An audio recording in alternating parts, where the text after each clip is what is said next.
এডুকেশ্যনৰ ক্ষেত্ৰত হিতুকে আমি আলোচনা কৰিছোঁ তেখেতসকলৰ লগত আলোচনা বিলোচনা কৰিম আৰু এডমিনিষ্ট্ৰেশ্যনৰ পৰা আমাৰ তৰফৰ পৰা আমি এনি টাইম এটা এপ্ৰ'চ তেখেতসকলক ৰাখিছোঁ যে এনি টাইম তেখেতসকলে আলোচনা কৰিব পাৰে আৰু তেখেতসকলৰ লগত আমি আলোচনা কৰিবলৈ সাজু আৰু সমস্যাটো সমাধান কৰাৰ ফালে আমি লৈ যাবলৈ বিচাৰোঁ। নিৰ্বাচন কি আছে বিভিন্ন দল ইতিমধ্যে আহিছে এবাৰ অলপ প্ৰত্যাহ্বান হ'ব নেকি? চাওক মই আপোনালোকক আগতো কৈছোঁ আজিও ক'ম কোনো দল সংগঠন আমাৰ কাৰণে প্ৰত্যাহ্বান নহয় আমি প্ৰত্যাহ্বান বুলি নলঙে সমস্যাটোহে প্ৰত্যাহ্বান মানৱ জাতি জন্ম পোৱাৰ পৰা আজিলৈকে যিবিলাক সমস্যাৰ সন্মুখীন হৈছে এই সমস্যাবিলাক সমাধান কৰিব নোৱাৰিলে এইটো প্ৰত্যাহ্বান হয়। গতিকে আজি বড়োলেণ্ডৰ এটা সময়ত অশান্তি আছিলে বন্দুক বাৰুদ হিংসা মৰামৰি এই সময়তো ইলেকশ্যনত কেম্পিং কৰিবও পৰা নাছিলে সেইটো এটা প্ৰত্যাহ্বান আছিল। আজি বড়োলেণ্ডত শান্তি ঘূৰি আহিল গণতান্ত্ৰিক বাতাবৰণ ইমান ধুনীয়া হ'ল জাতি জনগোষ্ঠীৰ মাজত মৰম স্নেহ বিশ্বাস ঘূৰি আহিল ইয়াৰ পিছত আৰু কি প্ৰত্যাহ্বান থাকিব? ৰাজনৈতিক দলবিলাকতো ইলেকশ্যন খেলিবই বনাইছে চ' তেখেতসকলে আমি থাকিলেও নাথাকিলেও আমি ক'লেও নক'লেও আমি চেলেঞ্জ হিচাপে ল'লেও নল'লেও ইহঁতেতো ইলেকশ্যন খেলিবই। গতিকে তাৰ মাজতে আমিও কৰিব লাগিব আমাৰ যিহেতু নিজৰ উদ্দেশ্য আছে নিজৰ জাতিৰ প্ৰতি নিজৰ মাটিৰ প্ৰতি নিজৰ সমাজৰ প্ৰতি নিজৰ জাতি জনগোষ্ঠী সকলৰ প্ৰতি আমাৰ যিহেতু মৰম স্নেহ আছে সেই সকলৰ ৰক্ষণাবেক্ষণ আৰু উন্নয়নৰ কাৰণে আমিও ৰাজনীতি কৰিব আহিছোঁ। গতিকে আমি সেই পৰিৱেশতে ওলাই যাব লাগিব। বড়ো ছাত্ৰ সন্থা APDCL আৰু আমাৰ গভৰ্ণমেণ্টৰ যিখিনি বিষয়া আছে আমি একেলগে আলোচনা কৰিছোঁ আৰু কিছুমান জাতীয় সংগঠনৰ নেতৃবৃন্দ ইয়াত উপস্থিত হৈছিলে। মূলতে যিটো পৰ্বতজোৰাৰ যিটো প্ৰকল্পক লৈ পেলাই যিটো পৰিৱেশ হৈ আছে ইয়াৰ ওপৰতে আলোচনা হৈছে আৰু আজি পুনৰ আমি যিখিনি মিটিং হ'ল ইয়াত দেখাইছোঁ যে এই যে প্ৰকল্প ইয়াত যিখিনি কথা আমি বিভিন্ন মিডিয়াৰ জৰিয়তে বিভিন্নজনে কোৱা আমি দেখিবলৈ পাইছোঁ কি আমাৰ মাটিবিলাক লৈ যাব বা কিবা কৰিব যে আজি পুনৰ আমি এইটো ডিছকাছ কৰিছোঁ যে ইয়াত চাৰ্কল অফিচৰ পৰা প্ৰেজেণ্টেশ্যন ৰখা হৈছে যে কোনো এজন ব্যক্তিৰ 1 বিঘাও মাটি এইটো বস্তিৰ মাটিয়ে হওক বা খেতিৰ মাটিয়ে হওক যাৰ নামত আছিলে সেই মাটিবিলাক কোনো কাৰণতে এনক্ৰ'চ কৰা নহ'ব বা এভিকশ্যন কৰা নহ'ব বা সেই মাটিবিলাক লোৱা নহ'ব এই কথাটো ইনচিয়ৰ কৰা হৈছে আৰু এই যিটো প্ৰকল্প হ'বলৈ গৈ আছে তাত সব ফালৰ পৰা মানে বায়'ডাইভাৰ্চিটিৰ ফালৰ পৰা পলিউশ্যন ফালৰ পৰা এই ইণ্ডাষ্ট্ৰীৰ পজিটিভ আৰু নেগেটিভ যিবিলাক বাই প্ৰডাক্টবিলাক হ'ব ইয়াৰ ইম্পেক্ট আৰু এফেক্টৰ পৰা সব কথা ডিছকাছ কৰা হৈছে। গতিকে আজিৰ সময়ত সবে অনুভৱ কৰিছে যে আমি দীঘলীয়া এটা সংগ্ৰাম কৰিছোঁ ইয়াৰ উদ্দেশ্য আছিলে সংঘৰ্ষ আৰু নিৰ্মাণ। আমি এটা সময়ত সংঘৰ্ষ কৰিলোঁ নিজৰ ৰক্ষা কৰাৰ কাৰণে আমাৰ মাটি বাৰীৰ পৰা আদি কৰি সব সংৰক্ষণ কৰাৰ কাৰণে আজি আমাক সবকো প্ৰয়োজন হৈছে নিৰ্মাণ আৰু নিৰ্মাণ হ'ব লাগিলে অৰ্থনৈতিকভাৱে আগুৱাই যাব লাগিব আৰু বড়োলেণ্ডত আমি দেখিছোঁ যে আমাৰ জন্মৰ পৰা এতিয়ালৈকে তেনেকুৱা পুনৰ ডাঙৰ এটা ইণ্ডাষ্ট্ৰী অহা আমি দেখিবলৈ পোৱা নাই। প্ৰথমবাৰৰ কাৰণে 18 to 20,000 কৰোৰৰ এটা ইণ্ডাষ্ট্ৰী আমাৰ অঞ্চলত আহিছে য'ত 8,000 পৰা 10,000 পাৰ্মানেণ্ট এমপ্লয়মেণ্ট আমাৰ অঞ্চলৰ পৰা পাব। সেই ক্ষেত্ৰতো চাই অনাগত সময়ত আমাৰ যুৱ যুৱতীসকল যিসকলে আজি ডিগ্ৰী লৈ আছে বিভিন্ন টেকনিকেল কোৰ্চবিলাক লৈ আছে সেই সকলৰ এমপ্লয়মেণ্ট আৰু জব বা তেখেতসকলৰ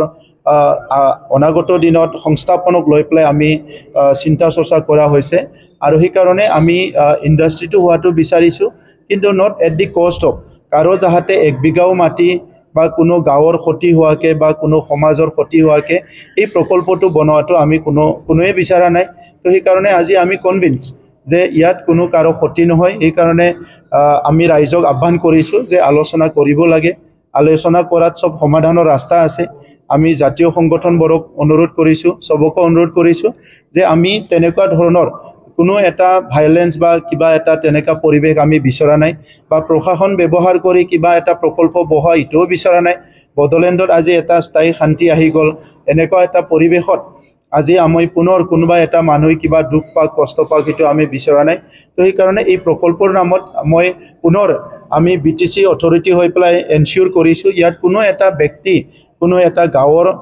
কোনো এজন প্ৰাইভেট প্ৰপাৰ্টিটো ইয়াত লোৱা নহ'ব বা তেখেতসকলৰ সা সম্পত্তিটো এনক্ৰচ কৰি পেলাই এই ইণ্ডাষ্ট্ৰিটো কৰা নহ'ব এই কথাটো আজি আলোচনা কৰা হৈছে আৰু সেইকাৰণে গাঁৱত যিবিলাক কমিটি বনাইছে প্ৰটেকশ্যন কমিটি হওক তাতে আপোনালোকৰ BPL UPPL অলপ দিগদাৰ হ'ব যেন লাগিছে একো দিগদাৰ নহয় কাৰণ নিৰ্বাচনটো এটা বেলেগ বিষয় এইটো এটা বেলেগ বিষয় আৰু এই ইণ্ডাষ্ট্ৰিটো সকলো বিচাৰিছে আজি ইয়াত দেখিছে চবে যিমান দল সংগঠন আছে যিমান কি আছে চবে বিচাৰিছে ইণ্ডাষ্ট্ৰি হোৱাটো কিন্তু চবে কাৰবা সন্দেহ আছে যিয়ে নাজানে যে ইয়াত কাৰবা মাটি যাব নেকি কিবা ট্ৰাইবেল এৰিয়াৰ কিবা ক্ষতি হ'ব নেকি যোনে নাজানে এই কথাখিনি কৈ আছে যোনে জানে এইটো এই পজিটিভ কথাই কৈ আছে গতিকে নিৰ্বাচনৰ লগত এইটো অংক নাই কোনবা যদি এইটো লৈ পেলাই নিৰ্বাচনৰ অংক কৰিছে তেখেতসকলে নিৰ্বাচনৰ সময়ত গম পাব যে নিৰ্বাচনী অংকত এইটো এটাও ভোট প্লাছ নহ'ল এইটো দেখিবলৈ পাব কৰক তেখেতসকলৰ পলিটিকেলাইজ কৰাটোৱে উদ্দেশ্য আমাৰতো কোনো পলিটিকেলাইজ কৰা উদ্দেশ্য নাই আমাৰ নিজৰ মানুহক লৈ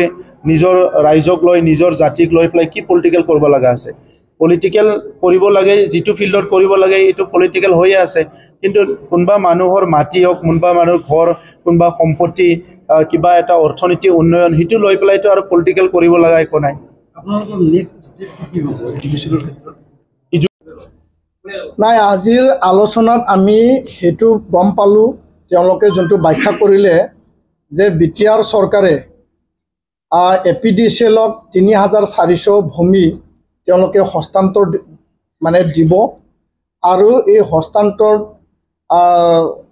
যে দিয়া ভূমি সেই দিয়া ভূমিটো APDCLক দিব APDCLে আদানী গ্ৰুপ বা অসম চৰকাৰ বা বিটিআৰ চৰকাৰৰ লগত তেওঁলোকে বুজাবুজি এটা প্ৰক্ৰিয়া তেওঁলোকে কৰিব তো সেইখিনি কথা মানে আজিৰ আলোচনাত তেওঁলোকে আমাক কৈছে সংকাটো হল তো এনেকুৱা সেম কেছ মানে আদানী আৰু বিজেলক মাটি দিছিল আৰু এতিয়া তাতে কাৰো পাৱাৰ প্ৰজেক্ট হৈছে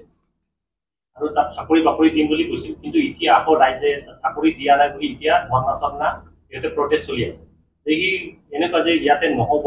এইটো এটা মানে মানুহৰ মাজত এটা ভয় হুমকিটো আছে আৰু ফাৰ্ষ্ট জেনেৰেশ্যন যদি ক'ব পাৰে কিন্তু নেক্সট ছেকেণ্ড জেনেৰেশ্যন আমি আজি গোটেই কথা আমি দাঙি ধৰি পেলাই আমাৰ মূল ডিমাণ্ড লাষ্টত আমি ৰাখিছোঁ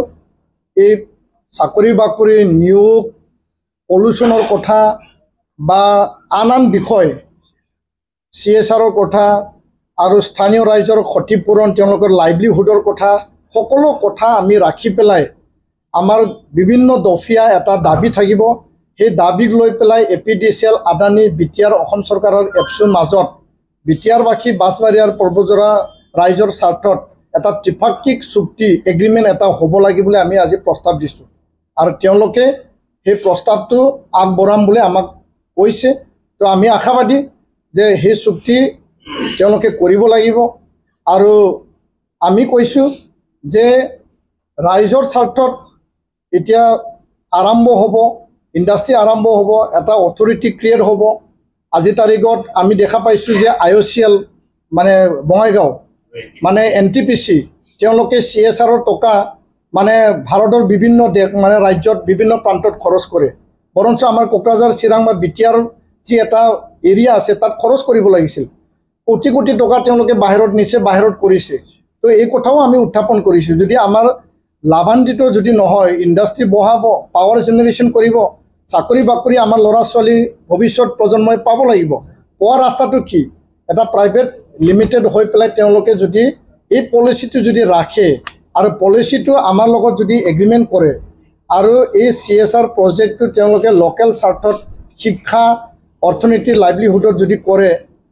সেই কৰাৰ কাৰণে আমি দাবী জনাইছোঁ আৰু ইয়াৰ কাৰণে এটা এগ্ৰিমেণ্ট বুজাবুজি হ'ব লাগিব বুলি আমি আজি প্ৰস্তাৱ দিছোঁ দাবী জনাইছোঁ